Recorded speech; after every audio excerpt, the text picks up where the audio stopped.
हाय दोस्तों, good morning.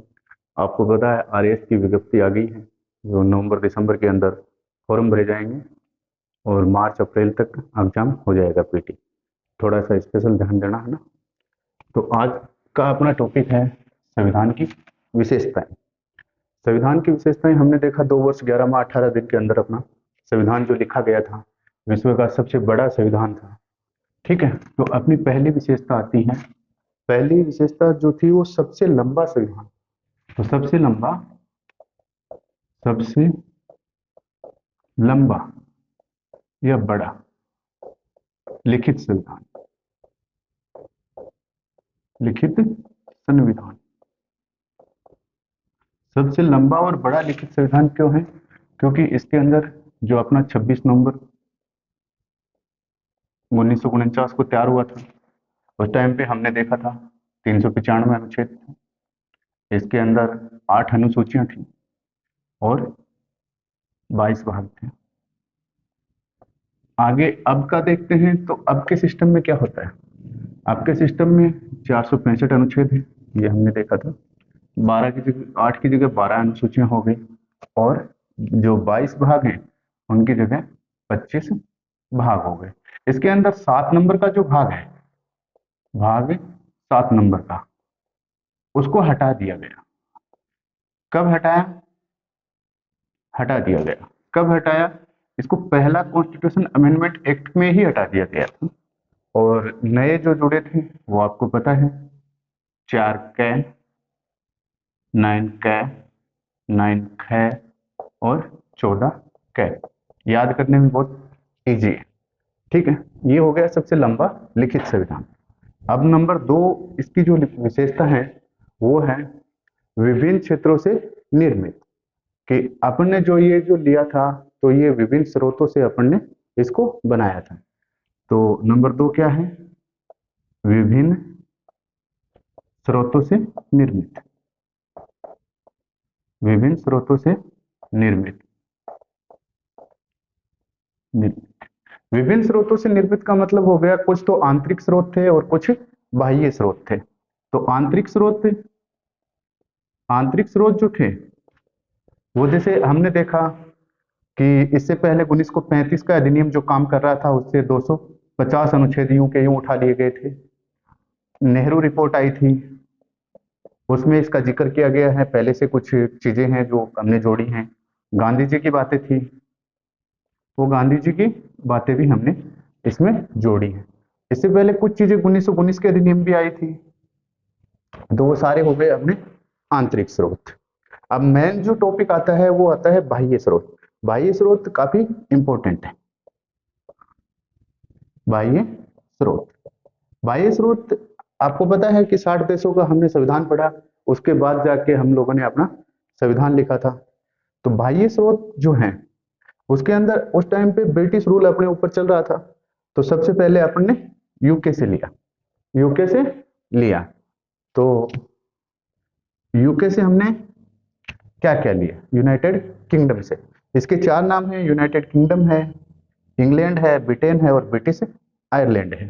ठीक है, तो यूनाइटेड किंगडम से हम लोगों ने क्या क्या चीजें ली? देखो उस टाइम पे जो अपनी संसदीय व्यवस्था थी, संसद जो थी वो भी हमने यहीं से ली। तो पहले नंबर पे हमने ली थी संसदीय प्रणाली। संसदीय प्रणाली जो थी वो हमने ब्रिटेन से ली थी। दूसरा, हमने जो हमारा शासन जो है वो विधि का शासन है। विधि का शासन है। विधि का शासन की विधि जो बन जाती है उसी के आधार पे हम लोगों का शासन प्रणाली चलती है। अब तीसरे नंबर पे संसद सदस्यों के लिए कुछ विशेष अधिकार दिए गए हैं, है ना। तो संसद सदस्यों के विशेषाधिकार, संसद सदस्यों के जो विशेषाधिकार लिए गए, क्या लिया है? संसदीय प्रणाली वहां से ली गई है, विधि का शासन वहां से लिया गया है और संसद सदस्यों के विशेषाधिकार वहां से लिया गया। एक आता है विधि के समक्ष समानता।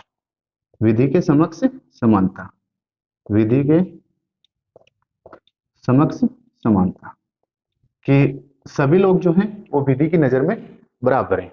ठीक है, लेकिन उनके अंदर भी क्या कर दिया फिर हमने, संसद सदस्यों को विशेषाधिकार दे दिया। जो ब्रिटेन ने दे रखा है वैसे ही हम लोगों ने दे दिया। अब मंत्रिमंडल का सामूहिक उत्तरदायित्व आता है। मंत्रिमंडल का सामूहिक उत्तरदायित्व,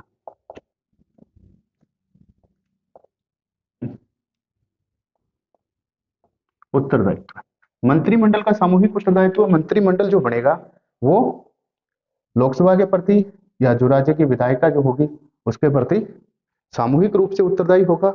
और यदि व्यक्तिगत की बात आती है तो व्यक्तिगत मंत्री जो होते हैं वो राष्ट्रपति के लिए, राष्ट्रपति के प्रति उत्तरदायी होते हैं।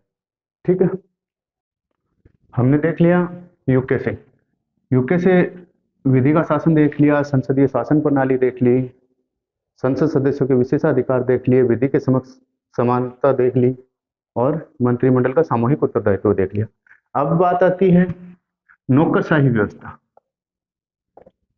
जो नौकरशाही व्यवस्था थी, ब्यूरोक्रेसी सिस्टम, वो भी हमने ब्रिटेन से लिया था। इसके अलावा एकल नागरिकता का प्रावधान जो है, एकल नागरिकता, अपना क्या है, वी आर इंडियन, अपनी नागरिकता क्या है, भारतीय। और अपन जैसे राजस्थान का क्या है, राजस्थान के क्या है, हम निवासी हैं, राजस्थान के निवासी हैं और हमारी नागरिकता भारतीय है। एकल नागरिकता भी हमने यूके से, ब्रिटेन से ली गई थी। अब बात आती है द्विसदन सदन। अपने दो सदन होते हैं, द्विसदन सदन, दो सदन जो हमने लिए हैं, दो सदन, लोकसभा राज्यसभा, तो ये जो सदन लिए गए हैं ये भी हमारे ब्रिटेन से लिए गए हैं। फिर विधि निर्माण की प्रक्रिया आती है, एक आती है विधि निर्माण की प्रक्रिया, विधि निर्माण की प्रक्रिया, विधि निर्माण की प्रक्रिया। तो नौकरशाही व्यवस्था ब्रिटेन से लिया है, एकल नागरिकता लिया गया है, द्विसदनीय व्यवस्था, ये द्विसदनीय व्यवस्था पूछ लिया जाता है।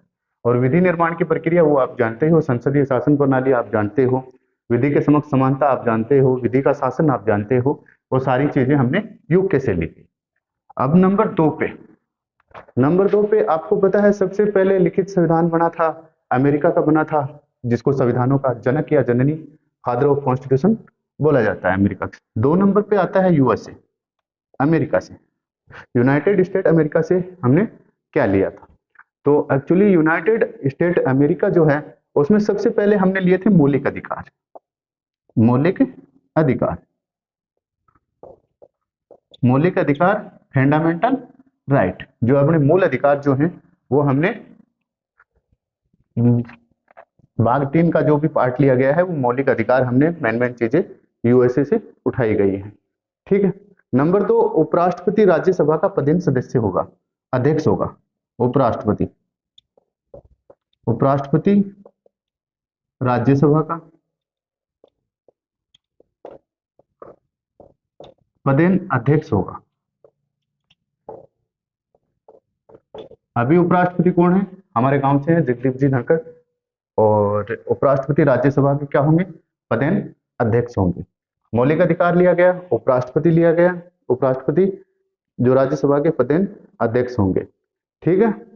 विधि के समान समान संरक्षण, विधि के समक्ष, विधि के समक्ष समान संरक्षण, विधि के समान समान संरक्षण जो है वो हमने क्या लिया, कि कहां से लिया गया, यूएसए से लिया गया। ठीक है। अब राष्ट्रपति पर महाभियोग, राष्ट्रपति पर महाभियोग, महाभियोग एक्चुअली क्या होता है कि राष्ट्रपति पे महाभियोग जो हमने लिया है आर्टिकल 61 में आता ही है, पता ही है आपको। राष्ट्रपति पे महाभियोग जो लिया गया है ये एक अर्ध न्यायिक प्रक्रिया भी है, वो कैसे है वो आगे देखेंगे हम। राष्ट्रपति पे महाभियोग, क्योंकि अमेरिका की 2 चीजें अच्छी हैं, नंबर 1 न्याय और दूसरा राष्ट्रपति पावरफुल है। तो हमने हटाने की प्रक्रिया तो यहां से ले ली, लेकिन राष्ट्रपति का जब चुनाव की बात आएगी तो वो और जगह की, आयरलैंड की बात आएगी। अब न्याय व्यवस्था है तो हम बात करते हैं स्वतंत्र न्यायपालिका की।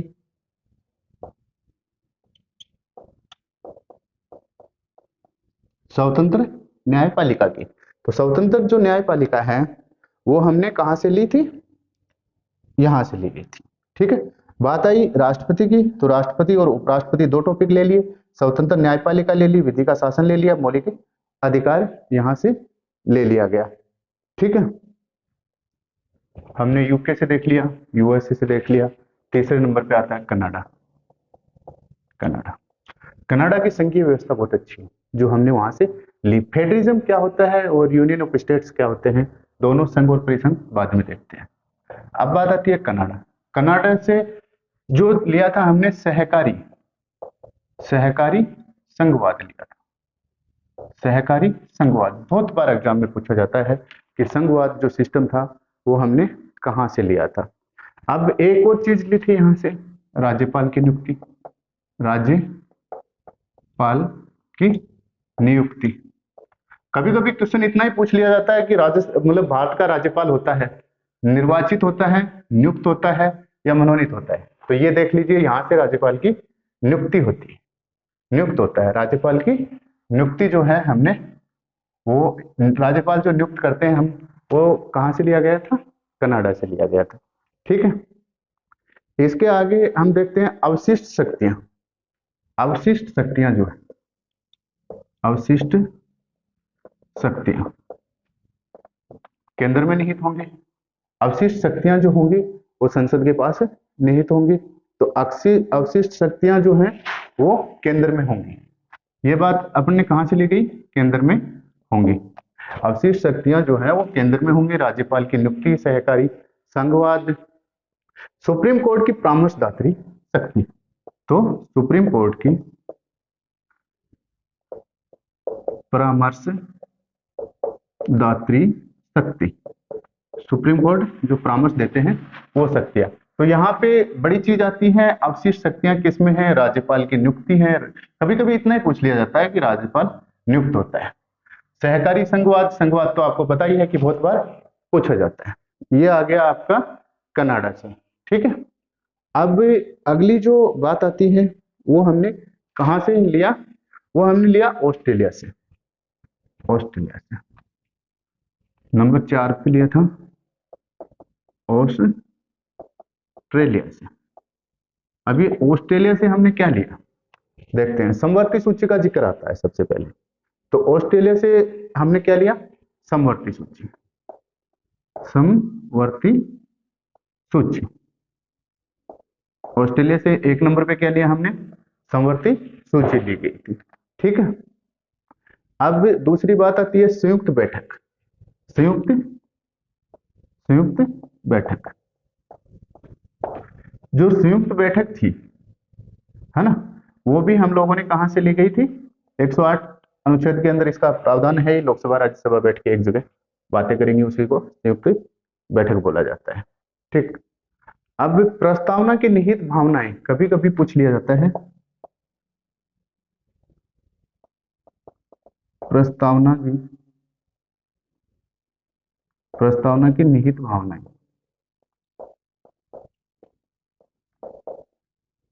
जो भावनाएं निहित हैं उसके अंदर। प्रस्तावना जो भारतीय संविधान का दर्पण बोला जाता है, प्रस्तावना को चेहरा बोला जाता है, कुंजी बोली जाती है, आत्मा जो बोली जाती है वो प्रस्तावना को बोली जाती है। और प्रस्तावना की निहित भावनाएं, ये चीजें हमने ऑस्ट्रेलिया से ली थी।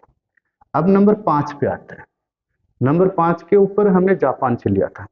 जापान से एक चीज ली थी, जापान से एक चीज ली थी। वो क्या ली थी, वो विधि द्वारा स्थापित प्रक्रिया। जापान से एक चीज ली थी, वो ली थी विधि द्वारा स्थापित प्रक्रिया। क्योंकि जापान का जो संविधान था वो यूएसए ने लिखा था, और भारत के संविधान के अंदर लिखा तो भारतीयों ने था, लेकिन जो रूल रेगुलेशन उस टाइम पे चल रहे थे तो कुछ प्रभाव रहेगा। तो विधि द्वारा स्थापित प्रक्रिया हमने जापान से ली। ठीक है, नंबर 6, नंबर 6 के अंदर आता है, नंबर 6 के अंदर आता है आयरलैंड। आयरलैंड से हमने क्या लिया, आयरलैंड। आयरलैंड सबसे पहले तो डीपीएसपी पूछा जाता है, राज्य के नीति निर्देशक तत्व। अब यहां से मैंने आपको बताया था कि राष्ट्रपति का निर्वाचन, राष्ट्रपति का निर्वाचन। एक्चुअली राष्ट्रपति पे महाभियोग लगेगा तो हम अमेरिका चले जाएंगे, और राष्ट्रपति के निर्वाचन की बात आएगी तो हम आयरलैंड चले जाएंगे। ठीक है, राष्ट्रपति का निर्वाचन। और एक चीज और ली थी इसमें, राज्यसभा के जो हैं, राज्यसभा के 12 सदस्य जो हैं, 12 सदस्यों का मनोनीत जो अपन करते हैं 12 सदस्यों को राज्यसभा में, तो उनको मनोनीत करते हैं। अब ये मनोनीत जो है वो किस क्षेत्र में होंगे? वैज्ञानिक होंगे, कला होंगे, विज्ञान, कला, साहित्य और समाज सेवा।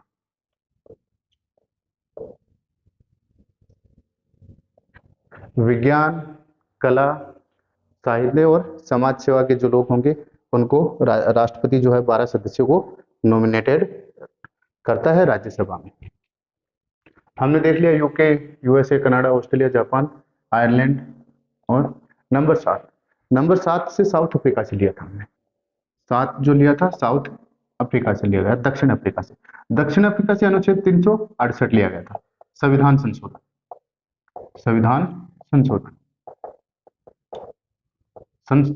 संशोधन की जो प्रक्रिया है वो ली थी हमने दक्षिण अफ्रीका से। ठीक है, नंबर 8, साउथ अफ्रीका से संविधान संशोधन की जो प्रक्रिया है 368 का जो अनुच्छेद है वो हमने लिया था। अब नंबर 8 पे आता है जर्मनी का वाइमर संविधान। जर्मनी के संविधान को क्या बोला जाता है? वाइमर बोला जाता है, जर्मनी का वाइमर संविधान। जर्मनी का जो वाइमर संविधान था वहां से हमने आपातकाल लिया था, आपातकाल लिया था। लेकिन ध्यान रखना अनुच्छेद 360 वित्तीय आपात, ये जो वित्तीय आपात लिया था ये हमने यूएसए से लिया था। बहुत बार ये क्वेश्चन कंफ्यूज कर देता है और बहुत एग्जामों के अंदर, बहुत अच्छे एग्जामों के अंदर ये पूछा जाता है कि 360 अनुच्छेद जो है, आर्टिकल 360 जो है वो वित्तीय आपात हमने यूएसए से लिया गया था। अब नंबर 9 के ऊपर आता है आपका रूस से क्या लिया था? मौलिक कर्तव्य। रूस उस समय यूएसएसआर था, सोवियत संघ रूस था, यहां से लिया था हमने मौलिक कर्तव्य।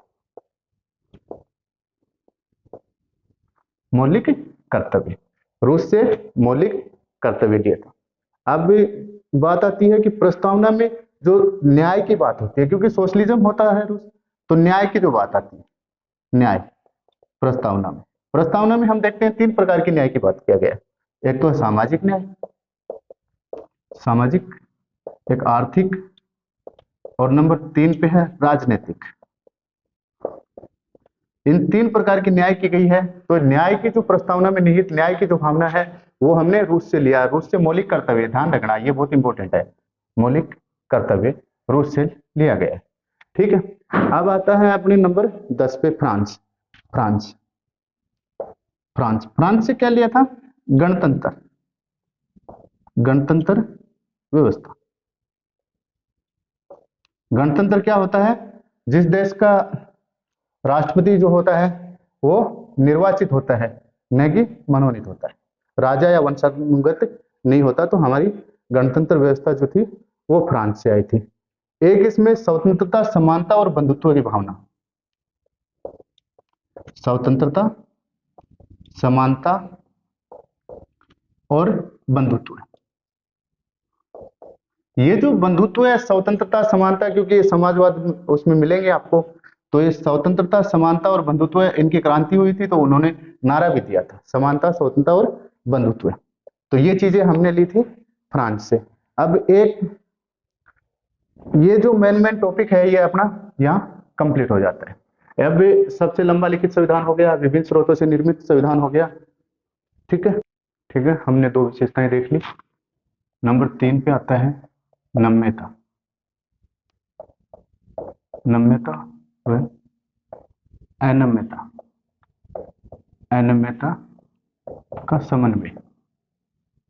नम्यता और अनम्यता का समन्वय का मतलब होता है लचीला और कठोर, जिसको हम लचीला और कठोर बोलते हैं।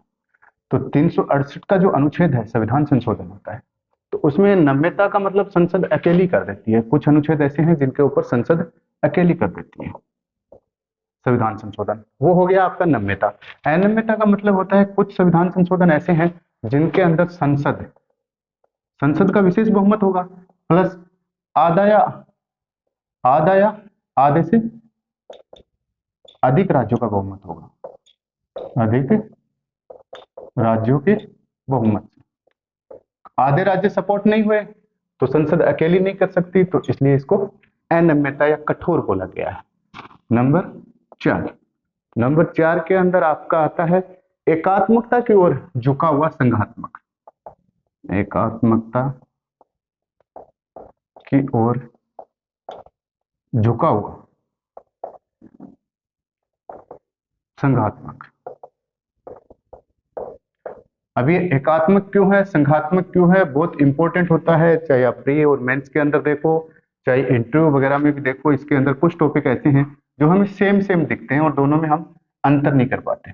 अंतर करने का सबसे बेसिक फंडा यही है, एकात्मक का मतलब एक ही चीज होनी चाहिए, वो चीज एक ही है, और संघात्मकता का मतलब वो चीजें बटी होनी चाहिए, मतलब काफी चीजों से जुड़ के बनी होनी चाहिए। संघ का मतलब बटना नहीं होता, जुड़ना होता, तो वो काफी चीजों से जुड़ के बनी हुई होनी चाहिए। अब हम एकात्मकता की कुछ बातें देख लेते हैं और संघात्मकता की कुछ बातें देख लेते हैं। एकात्मकता में क्या क्या चीजें हैं, एक सशक्त, एक सशक्त केंद्र है अपना, केंद्र क्या है, एक ही है, तो ये भी क्या है, सशक्त है, सबसे ज्यादा पावरफुल है। अब दूसरी बात आती है एक संविधान है, एक अपना एक संविधान है। ये चीज भी एकात्मकता की ओर बात करती है कि एक सशक्त केंद्र है, एक सशक्त संविधान है, एक नागरिकता है अपनी, एकल नागरिकता, एकल नागरिकता। ये चीज भी किस में आती है, एकात्मकता में आती है। अब संविधान जो है उसका लचीलापन जो है वो भी, क्योंकि संसद अकेली कर देगी, लचीला वही होगा, तो संविधान का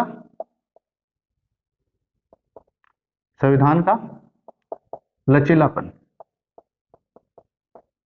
संविधान जो लचीलापन है वो भी हमारा एकात्मकता की ओर झुका हुआ है।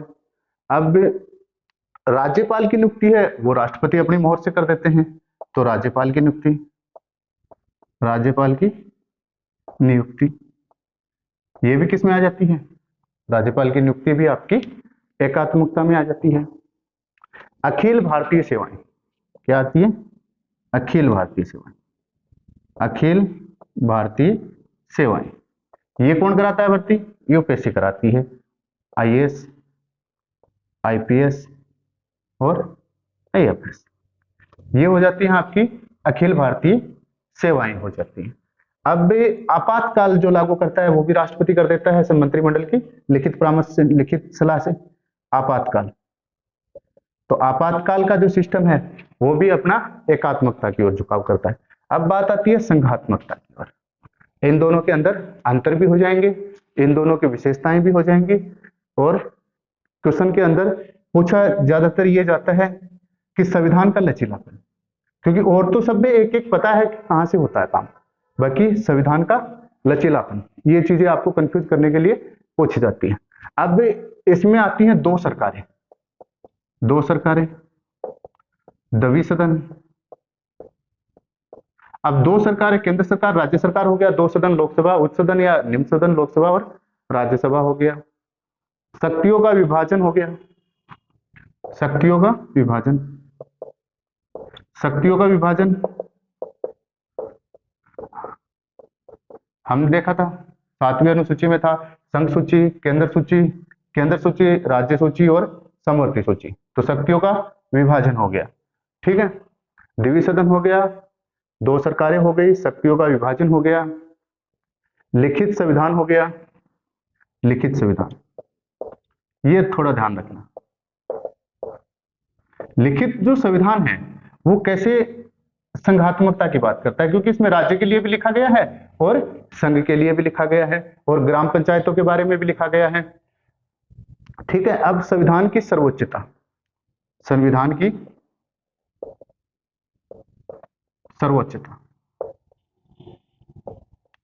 कि अपना जो संविधान है वो सबसे सर्वोच्च रहेगा, इसके ऊपर कोई विधि, इससे ऊपर कोई विधि नहीं बन सकती। संविधान की कठोरता है वो भी संघात्मकता की बात करता है, संविधान की कठोरता, ठीक है, या अनम्यता, क्योंकि इसके अंदर आपने देखा है कि संसद का बहुमत होगा प्लस इनका 2/3 बहुमत होगा, उपस्थित और मत देने वाले सदस्यों का, प्लस आधे या आधे से अधिक राज्यों की, तो संविधान की कठोरता भी इसका जो है संघात्मक रूप हो जाता है। स्वतंत्र न्यायपालिका, स्वतंत्र न्यायपालिका, अब इसके अंदर ध्यान देने की चीजें यही है कि यहां से जो पूछा जाएगा एकात्मकता का, संविधान का लचीलापन, एक टॉपिक इसमें डाल देते हैं और 3 टॉपिक यहां से डाल देते हैं। 2 सरकारें, सबको पता है, द्विसदन सदन, ये नॉर्मली पता चल जाता है। शक्तियों का विभाजन, केंद्र सूची, राज्य सूची और समवर्ती सूची की बात आती है। लिखित संविधान, अपना जो संविधान लिखा गया है तो हर एक चीज के लिए अलग अलग प्रावधान दिया गया है, तो अलग अलग दिया गया है तो इसका मतलब बहुत चीजें हो गई, बहुत चीजों से मिलकर बना है, संघात्मक हो गया। संविधान की सर्वोच्चता, जो अपना संविधान है सर्वोच्च है, उसने अलग अलग जगह, जैसे स्वतंत्र न्यायपालिका को अलग से स्वतंत्र कर दिया गया, विधायिका और न्यायपालिका के अंदर सामंजस्य बिठाया गया, ठीक है। तो इसने इलेक्शन कमीशन के लिए अलग से चीजें दे दी गई, यूपीएससी आरपीएससी के लिए अलग से चीजें दे दी गई। तो संविधान की सर्वोच्चता। संविधान की कठोरता, कठोरता हमने ये देख लिया कि संसद कर देती है, अपनी तरफ से कर देगी तो लचीला हो जाएगा, और यदि और अपनी तरफ से करती है तो वो एकात्मक भी हो जाएगा। अब भी बात आती है संघात्मक की, तो संसद केंद्र राज्यों के साथ मिलकर आधे राज्य या आधे से अधिक राज्य, जो 28 है तो उसका कितना हो जाएगा 14, या तो 14 राज्य जुड़ो या उससे ज्यादा राज्य जो पास करेंगे उनकी विधानसभाएं तो जाके संविधान संशोधन होते हैं। जैसे जीएसटी में हमने देखा था, संविधान की कठोरता होगी, स्वतंत्र न्यायपालिका होगी। नंबर 5 पे आती है अपनी संविधान की जो 5वीं विशेषता जो है वो आती है सरकार का संसदीय रूप, सरकार का संसदीय रूप। इससे भी प्री और मेंस के अंदर क्वेश्चन आते हैं, सरकार का संसदीय रूप, ठीक है। ये हमने लिया तो कहां से था, ब्रिटेन से लिया था। इसमें क्या होती है, 2 प्रकार की सरकारें होती हैं, एक तो होती है वास्तविक, वास्तविक, और एक होती है नाम मात्र की, नाम मात्र की सरकारें। नाम मात्र की सरकारें में राष्ट्रपति राज्यपाल हो जाएंगे, और वास्तविक सरकार के अंदर मंत्रिमंडल और सीएम पीएम सारे हो जाएंगे, ठीक है। अब बात आती है बहुमत दल की सत्ता होगी, राष्ट्रपति उन्हीं को पीएम बनाएगा या राज्यपाल उनको सीएम बनाएगा जिन्होंने मतलब बहुमत हासिल किया हो। तो बहुमत दल की सत्ता किसकी होगी, जो दल ज्यादा सीटें जीत के आएगा उसकी होगी। न्यायपालिक, जो अपना इसके अंदर एक चीज और आती है, विधायिका के प्रति कार्यपालिका की संयुक्त जिम्मेदारी होती है। विधायिका के प्रति कार्यपालिका की संयुक्त जिम्मेदारी, संयुक्त जिम्मेदारी। एक्चुअली इसमें क्या होता है, विधायिका जो विधि बनाती है आपको पता ही है, और कार्यपालिका जो कार्य उसकी विधियों का कार्य का संचालन करती है। तो ये तो मंत्रिमंडल हो गए, ये पूरे जो सांसद वगैरह जो टोटल हो गए, तो इसके प्रति क्या होंगे, ये जिम्मेदार होंगे, और व्यक्तिगत तौर पे राष्ट्रपति के प्रति जिम्मेदार होंगे, और वैसे लिखा जाए तो लोकसभा के प्रति होंगे, ठीक है, लोकसभा के प्रति जिम्मेदार होंगे, ठीक है। अब इसके अंदर एक और चीज आती है, वो आती है विधायकों में मंत्रियों की सदस्यता। ये जो आपकी विधायिका जो है इसमें मंत्रियों की सदस्यता,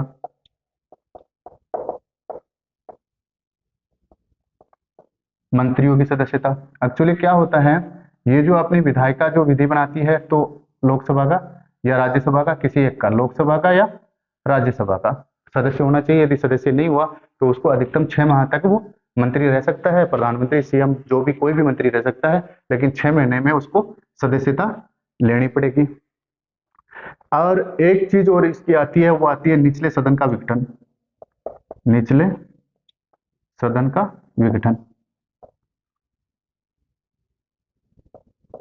निचला जो सदन होता है, चाहे लोकसभा हो चाहे विधानसभा हो, दोनों का विघटन होगा, या हम इसमें ये लिख सकते हैं उच्च सदन का रेगुलर होना, परमानेंट होना, स्थायी होना, ये सारी चीजें जो हैं वो संसदीय रूप की विशेषताएं हैं। ठीक है,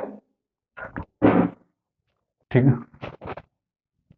5 हमने देख ली। नंबर 6 पे है जो है वो आती है संसदीय प्रभुता और न्यायिक सर्वोच्चता। संसदीय प्रभुता और न्यायिक सर्वोच्चता। न्यायिक सर्वोच्चता, ये संसदीय प्रभुता है, ये अपन ने यूके से लिया था, और न्यायिक सर्वोच्चता है ये यूएसए से लिया था। ठीक है, जो न्यायपालिका है वो सर्वोच्च होगी, सुप्रीम कोर्ट जो होगा वो टॉप पे होगा। ठीक है, नंबर 7 पे, नंबर 7 के अंदर जो आता है वो एकीकृत व स्वतंत्र न्यायपालिका आता है। एकीकृत व स्वतंत्र न्यायपालिका। एकीकृत व स्वतंत्र न्यायपालिका, एकीकृत और स्वतंत्र न्यायपालिका अपना सुप्रीम कोर्ट है। सुप्रीम कोर्ट क्या है, शीर्ष पे है। ये संविधान का क्या होता है, संरक्षक है। संविधान का क्या है, संरक्षक है। तो फंडामेंटल राइट्स का भी क्या है, ये संरक्षक है, गारंटी है, गारंटर है। तो फंडामेंटल राइट्स का कौन है, संरक्षक है। संविधान और मूल अधिकारों का संरक्षक किसको माना गया है, सुप्रीम कोर्ट का माना गया है। ये अपनी टॉप से, इससे पहले प्रिवी कौशल ब्रिटेन का रूल था, तो प्रिवी कौशल राजा की जो अदालत होती थी वो सबसे टॉप थी, लेकिन ये हमारा सुप्रीम कोर्ट है आज के दिन। ठीक है, नंबर 8, नंबर 8 के ऊपर आपका आता है मौलिक अधिकार थे। ये भी अपने संविधान की विशेषता ही है। मौलिक अधिकार, मौलिक अधिकार 6 प्रकार के हैं। शुरू में 7 प्रकार के थे, हटा दिया गया था। तो ये हम पूरा टॉपिक मौलिक अधिकार में देख लेंगे, विशेषता में इतना। नंबर 9 मौलिक कर्तव्य हैं। मौलिक कर्तव्य हैं, ये भी अपने संविधान की विशेषता है। नंबर 10 डीपीएसपी हैं। डीपीएसपी हैं, डीपीएसपी भी हमारे संविधान। अब ये मौलिक कर्तव्य में थोड़ा सा और देखें तो सरदार सवरण सिंह समिति थी, उसके आधार के ऊपर ये जोड़े गए थे। मूल ये जोड़े कब गए थे, 42वां कॉन्स्टिट्यूशन अमेंडमेंट एक्ट में 1976 में हुआ था। इसमें 10 जोड़े गए थे। 11वां जो था, 11वां शिक्षा का, वो 86वें में कॉन्स्टिट्यूशन अमेंडमेंट एक्ट में 2002 में जोड़ दिया गया था। ठीक है, ये 6 से 14 साल तक के बच्चे को निःशुल्क शिक्षा दी जाएगी। तो ये सवर्ण सिंह समिति होगी। डीपीएसपी, डीपीएसपी के अंदर एक चीज और स्पेशल आती है, इसका उद्देश्य पूछ लिया जाता है। तो इसका उद्देश्य है कल्याणकारी राज्य की स्थापना करना। उद्देश्य क्या होगा इसका, कल्याणकारी राज्य की स्थापना करना।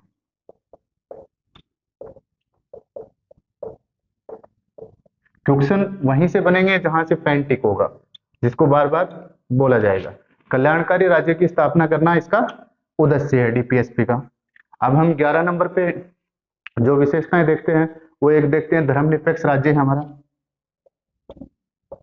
धर्मनिरपेक्ष, एक्चुअली पंथनिरपेक्ष धर्मनिरपेक्ष क्या है, क्या डिफरेंट होता है, ये आगे के टॉपिक में देखेंगे। धर्मनिरपेक्ष, धर्मनिरपेक्ष जो था मूल संविधान में तो कहीं धर्मनिरपेक्ष है नहीं, तो वो होगा राज्य जो है उसका कोई राजनीतिक या कोई धर्म नहीं होगा, और वो सभी धर्मों को प्रमोट करने की कोशिश करेगा। और जो आदमी आजकल टैक्स वगैरह देता है तो वो आर्टिकल 27 मूल अधिकार के तहत उसकी जो राशि होती है वो टैक्स फ्री भी की गई है। तो ये सारी चीजें मिला के एक धर्मनिरपेक्ष हो गया। धर्मनिरपेक्ष भी कब जोड़ा गया था, 42वां कॉन्स्टिट्यूशन अमेंडमेंट एक्ट। कब हुआ था ये, 1900। ध्यान ये रखना है कि 42वां तो 46 में 76 में हुआ था, और 44वां 78 में हुआ था, इसके 2 साल बाद में। तो ये बहुत इजी चीज है, ये जोड़ा गया था। किसमें जोड़ा गया था, प्रस्तावना में। मूल संविधान में ये कहीं नहीं है, केवल प्रस्तावना में जुड़ा हुआ है। ध्यान रखना इस चीज को, धर्मनिरपेक्ष शब्द है ये। ठीक है, अब इसके बाद हमारी एकल नागरिकता है। एकल नागरिकता है, ये भी हमारी विशेषता है। एकल नागरिकता भी हमारी विशेषता है। नंबर 13 पे सार्वभौमिक, सार्वभौमिक वयस्क मताधिकार है। वयस्क मताधिकार है, ये क्वेश्चन अच्छा आया था एक बार, और काफी बार पूछा जाता है, ये लिया कहां से गया था। तो ये ध्यान रखना, ये 1935 के अधिनियम से वयस्क मताधिकार लिया गया था। पहले एज कितनी होती थी इसमें? 21 वर्ष होती थी, ठीक है, पहले एज 21 वर्ष होती थी। उसके बाद 61वां संविधान संशोधन किया गया था, 61वां कॉन्स्टिट्यूशन अमेंडमेंट एक्ट 1989 में किया गया था। तब इसकी एज कितनी कर दी गई? 18 वर्ष कर दी गई। आज आप 18 वर्ष के क्या दे सकते हो? कोई भी आदमी मत दे सकता है, चाहे वो किसी भी जेंडर का क्यों ना हो, ठीक है। अब अपना 14 नंबर का आता है स्वतंत्र निकाय। स्वतंत्र निकाय, स्वतंत्र निकाय अपना कैग है, ठीक है, इलेक्शन कमीशन है, अपना यूपीएससी है, सुप्रीम कोर्ट है, ये सारी चीजें क्या है? स्वतंत्र निकाय के अंदर आती है। नंबर 15, क्योंकि इनका एक्सप्लेन तो आगे अपन पढ़ेंगे ही पढ़ेंगे, तो नंबर 15 के अंदर आपातकाल का प्रावधान है, आपातकाल का प्रावधान, ये हमारी विशेषता है सारी। तो क्वेश्चन वहां से बनेंगे, आपातकाल का प्रावधान लिया कहां से है? ये स्रोत से बनेगा। आपातकाल के प्रावधान है, हमने देखा 3 प्रकार के हमारे जो आपातकाल हैं वो 352, 356, 365 और 360 में। ये है राष्ट्रीय आपात जिसको बोलते हैं, युद्ध, आक्रमण, सशस्त्र विद्रोह, बाह्य आक्रमण वगैरह से लगता है। ये राज्य में संवैधानिक तंत्र फैल हो गया हो या केंद्र सरकार की बातें राज्य नहीं मान रहा हो तो वहां पे राष्ट्रपति शासन लगाया जाता है। ये कहां से लिया था हमने? यूएसए से लिया था। ये कहां से लिया था? जर्मनी के वाइमर संविधान से लिया गया था। अब ये 356 का यूज किस राज्य में सर्वाधिक हुआ है? सर्वाधिक, सर्वाधिक यूपी में 10 बार, मणिपुर में 10 बार, ठीक है। अब बात आती है कौन से पीएम थे जो सर्वाधिक 356 का यूज किया है, ये अच्छा ध्यान रखना। तो पीएम इंदिरा जी थे, इंदिरा गांधी, इंदिरा गांधी, इंदिरा गांधी ने 49 बार इसका यूज किया था, 49 बार इसका यूज किया था। और सबसे कम ये सर्वाधिक है, सर्वाधिक, और ये कम, कम किसने किया था? आई के गुजराल ने, इंद्र कुमार गुजराल ने इसको एक बार भी नहीं लगाया था, ठीक है। ये आपका आ गया आपातकाल प्रावधान।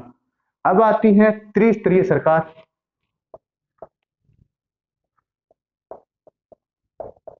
त्रिस्तरीय सरकार, 3 स्तर कैसे हो गए? केंद्र सरकार, राज्य सरकार और स्थानीय सरकार। एक और दे रखी है, खैर वो तो यूटी सरकार है, यूटीज की, जो यूनियन टेरिटरी जो होती है उनकी भी तो सरकार होती है, तो यूनियन, लेकिन मान्यता इन्हीं को हम मानते हैं, केंद्र सरकार, राज्य सरकार और स्थानीय सरकार। स्थानीय सरकार की मैं कहानी आपको बताऊंगा इसके बारे में कि कैसे इंदिरा जी खत्म हो गए थे, उसके बाद राजीव जी आए थे, फिर क्या नारे दिए थे इंदिरा जी की याद में, राजीव जी के साथ में। राजीव जी की भी लिट्टे ने गोली मार के हत्या कर दी थी, वो जो बम से गोली मार के इंदिरा जी की हत्या हुई थी, बम से आगे बढ़ता गया, ठीक है। तो इसमें क्या हुआ कि स्थानीय जो सरकार थी उस टाइम पे पूरे देश के अंदर एक राजनीतिक भावना फैली हुई थी कि हस्बैंड और वाइफ दोनों पीएम रहे और दोनों ही मारे गए। तो उस टाइम पे ये एक भावनात्मक तौर पे बह के स्थानीय सरकार भारत में आया। यदि ये कंडीशन भारत में पैदा ही नहीं होती तो स्थानीय सरकार कभी भारतीय संविधान का हिस्सा बनता ही नहीं। ये पूरी दुनिया में, पूरे विश्व में, पूरे विश्व में एकमात्र देश है भारत, एकमात्र देश भारत है जिसके अंदर स्थानीय सरकारें होती हैं, ठीक है। आज का टॉपिक कंप्लीट।